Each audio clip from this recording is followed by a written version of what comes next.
শুরু করেন। বিসমিল্লাহির রহমানির রহিম। আসসালামু আলাইকুম ওয়া রাহমাতুল্লাহ। নাহমাদুহু ওয়া নুসাল্লি আলা রাসূলিহিল কারীম, আম্মা বাদ। সম্মানিত সাংবাদিক ভাইরা, আমি আপনাদের কাছে বিশেষ একটা মিথ্যা ও অসত্য সংবাদ প্রকাশের প্রতিবাদে সংবাদ সম্মেলন করছি। স্থান শ্রীপুর প্রেস ক্লাব, শ্রীপুর, গাজীপুর। আসসালামু আলাইকুম ওয়া রাহমাতুল্লাহ। আমি মাওলানা ইসমত আলী আশিকি, পিতা মৃত জালালউদ্দিন, থানা দুবাউরা, ময়মনসিংহ জেলা। আমি প্রায় 6 বছর যাবৎ শ্রীপুর উপজেলাধীন তেলিহাটি ইউনিয়নে ট্যাংরা গ্রামে প্রতিষ্ঠিত ট্যাংরা মধ্যপাড়া জামিউল উলুম কওমি মাদ্রাসা ও এতিমখানায় সুনামের সহিত মুহতামিমের দায়িত্ব পালন করে আসতেছি। একটি প্রতিষ্ঠান পরিচালনা করতে সব সময় সবার সাথে একমত পোষণ করা যায় না, তাই সবার মন যুগেও চলা যায় না। আমার দ্বারা প্রতিষ্ঠানটি সুন্দরভাবে পরিচালিত হোক, এটা অনেকের মেনে নিতে পারছে না। আমাকে হেয় প্রতিপন্ন ও মান সম্মান ক্ষুণ্ণ করার জন্য অনেকেই বহুদিন যাবৎ চেষ্টা করে যাচ্ছে। জৈনক জহিরুলের সাথে আমার কিছুদিন কয়েক মাস আগে খুনসুটি বিষয়ে নিয়ে তর্ক বিতর্ক হয়।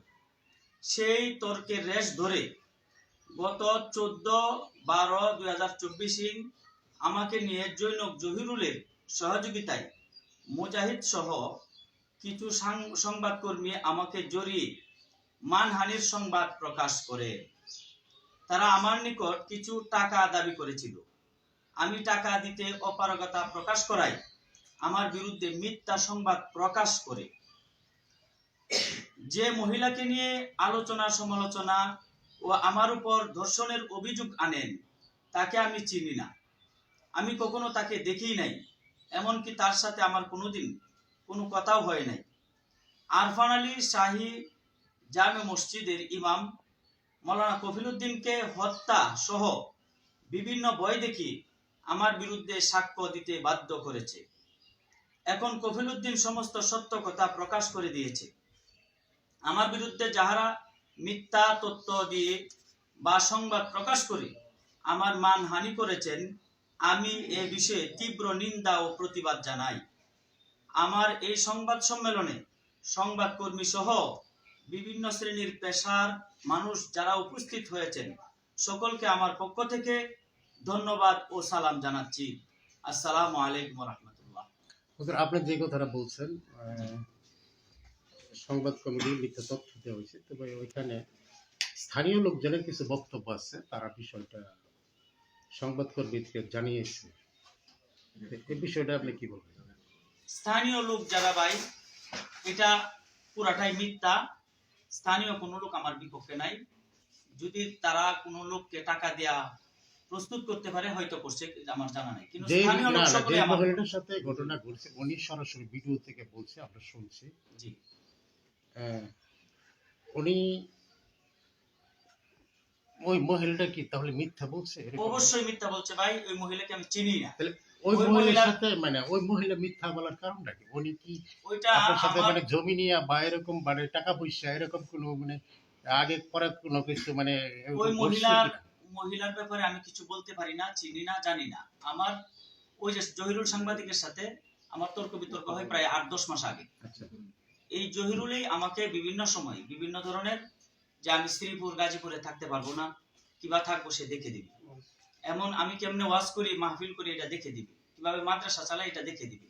এটা মাদ্রাসা নিয়ে একটু তর্ক বিতর্ক হচ্ছিল, তার বউ আর মাওলানা কফিলউদ্দিন সাহেবের বউ। পরে ওই তর্ক বিতর্কটা আমি চাইছিলাম মিলাই দেওয়ার জন্য, দুজন যেহেতু শিক্ষিকা, কিন্তু জহিরুলের বউ এই তর্ক না মিটায়া, এই সে মীমাংসা না হইয়া ওই মাদ্রাসা থেকে 100 গজ দূরে আরেকটা মাদ্রাসা করছে। সংবাদ প্রকাশ হওয়ার আগে কিন্তু আপনাকে ওইখান থেকে চাকরি থেকে করছে। হ্যাঁ, না, আমাকে করা হয় না। ওনাকে ফিলুদ্দিন সাহেব, ওটা মসজিদের ইমাম কি না, আমি বলি সংবাদ প্রকাশ হওয়ার আগে আপনাকে চাকরি থেকে মসজিদ কমিটি যারা আছে ওনা আপনাকে চাকরি মসজিদ থেকে বের করে দেওয়া হয়েছে। এগুলো এটা শুধু মিথ্যা। আমাকে কমিটি থেকে কোনো লিখিতও দেয় নাই বা ফোন করে বলেও নাই যে আপনাকে বাদ দেওয়া হয়েছে। আপনি কি এখন ওই মসজিদে ইমামতি করতেছেন? আমি ওই মসজিদে এখন আছি, কিন্তু আপাতত একজনে নামাজ পড়াইতেছে।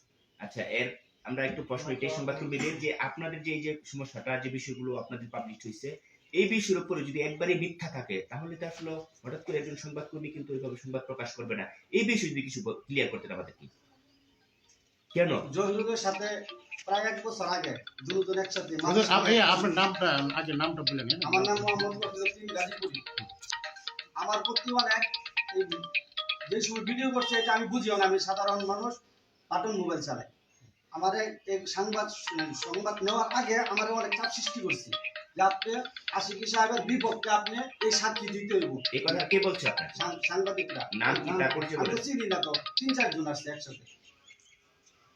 আচ্ছা, একটা ইয়ার মধ্যে বক্তব্য আপনি বলছেন আপনি এই মাওলানা, আপনার নাম কফিলউদ্দিন না? মাওলানা কফিলউদ্দিন ওনার সাথে আপনি বিয়ে দিচ্ছেন, হিল্লা বিয়ে দিচ্ছেন, এই ব্যাপারে একটু বলে দিন। আমি বিবাহ দিছি। যে সময় বিবাহ করাইছি ওই সময় মেয়ের স্বামীও ছিল, মেয়েও ছিল, আরেকজন পুরুষ ছিল। তো পুরুষ সাথে বিবাহ করাই দিছি। তো আমি এসে নামাজ পড়ে বিবাহ করাই দিছি, সে তারা সাথে করাইছে। আরেকজন লোকের সাথে তারাই নিয়ে আসছে। না, ওই মহিলা দাবি করছে 2 ঘন্টার বেশি সময় ওইখানে এগুলো সব মসজিদে মিথ্যা। মহিলা সব মিথ্যা বলছে। সব মিথ্যা।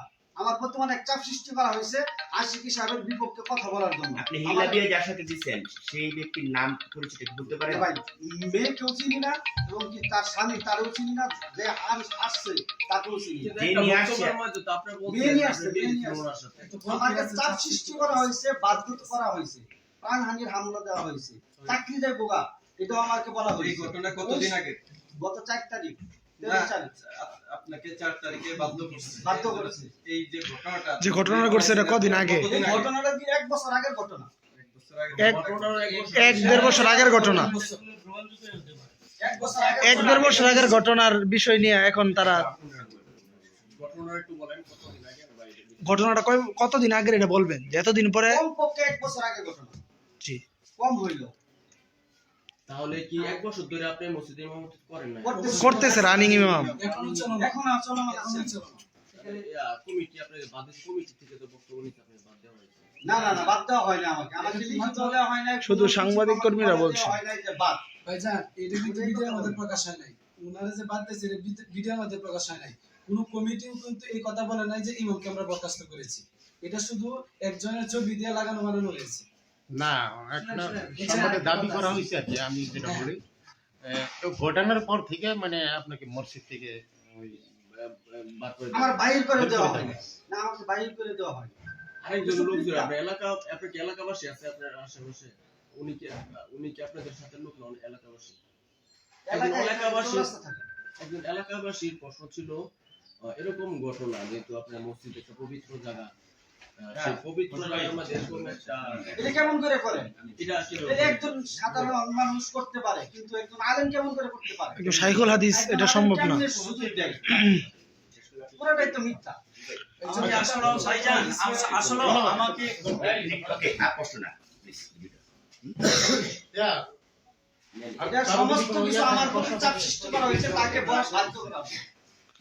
ভাই, যে সাক্ষী আসে নাকি আমার এখানে? ভাই, কোন যে সাক্ষী কেন না, আর বলে না কিছু। দেখেন তো আমারটা। আসল সাক্ষী তো এখানে সাক্ষী দিয়ে দিছে, এনে আর কিছু থাকে বলার?